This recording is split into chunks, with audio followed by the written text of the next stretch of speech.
Over the past decade or so, flying cheaper on a budget airline has become drastically more popular, with many people now choosing price over comfort.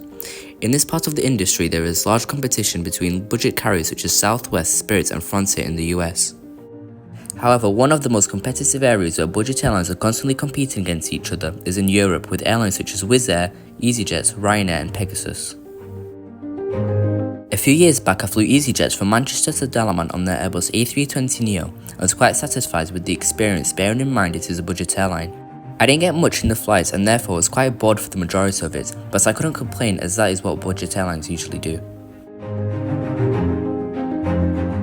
Today I will fly on Pegasus, one of Turkey's largest airlines, and as I said are competing against European airlines along with other budget Turkish carriers such as Corendon, Sun Express and Anadolu Jets. Along with being a budget airline and delivering domestic flights around Turkey, I feel like Pegasus aim to fly people from more European destinations to Turkey or onward to Middle Eastern and Asian destinations. I think that most of their international customers usually tend to transfer flights with them through one of their hubs such as Antalya, Istanbul Sabiha Gökçen and Dalaman, where I'll be flying from today on my way to my home airport, Manchester. My day started at Dalaman Airport in southern Turkey quite late in the day. After going through security, I headed to the check-in desk where I ended up waiting more than an hour to check in. Check-in eventually opened up around an hour behind schedule, which meant that by the time I had gone through passport control and security again, I had to basically go straight to the gates. Most of the cheaper flights leave during the night at Dalaman, so the airport was full of tourists heading back after the summer. Even though the screen at the gate said that I had to go to the gate, I decided to quickly get a snack from one of the many restaurants in the terminal.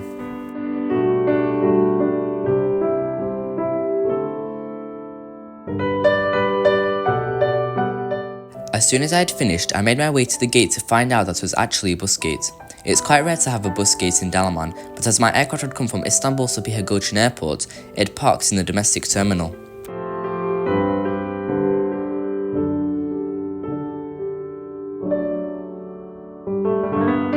So I boarded the bus and was surprised to see that we still had to board through a jet bridge. This was a little weird after going on the bus that would take me to the gates where my aircraft was parked. I had to climb up some stairs which were packed with many people and their luggages and finally board through the jet bridge.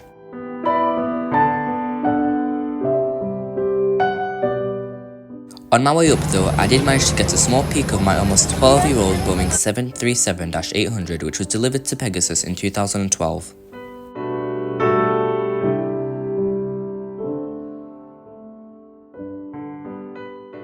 Once I boarded, the crew welcomed me on board but in a rushed way. Every 2 minutes the crew would play this announcement to make people board faster, which was annoying and could stress many people out. On board I was really uncomfortable with the seats being a metal chair with a cover over it. The seat doesn't recline, has no headrest.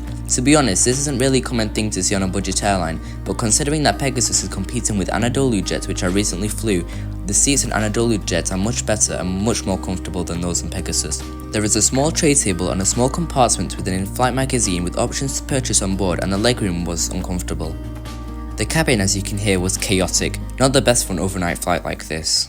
To invest in the most energy-efficient aircraft on this planet. One positive thought was that Pegasus did have individual air vents.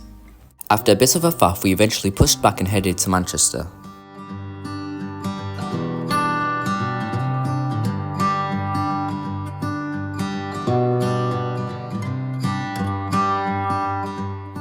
Just like any other normal budget airline flights, nothing really happened during the flight.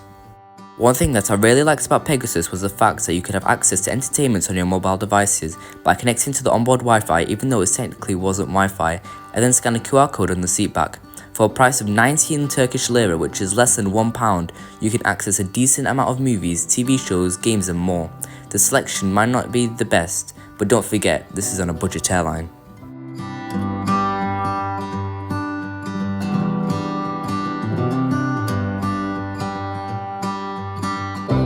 This is an amazing thing that Pegasus does and can make them stand out compared to other budget carriers.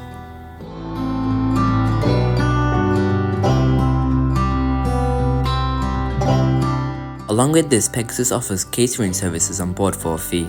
This can be booked prior to the flights or food can be bought from the onboard magazine. The crew would come down the aisles with iPads taking orders and payments, and then will come down again to give out the meals. Prices for meals and drinks on board also weren't too bad.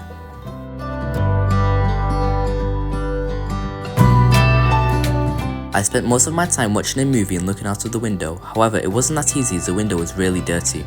I tried cleaning it with a wipe, but it was still dirty from the outside, which didn't make a difference. Altogether, Pegasus is a decent airline and it would be great for connecting from places in Europe to areas in Asia for a cheap price. With the price being cheap, it also means that you wouldn't get much. The airline has a few ups and downs but nevertheless offers some good amenities on board. After around 4 hours, we began our descent into Manchester, which was all lit up from the lights below.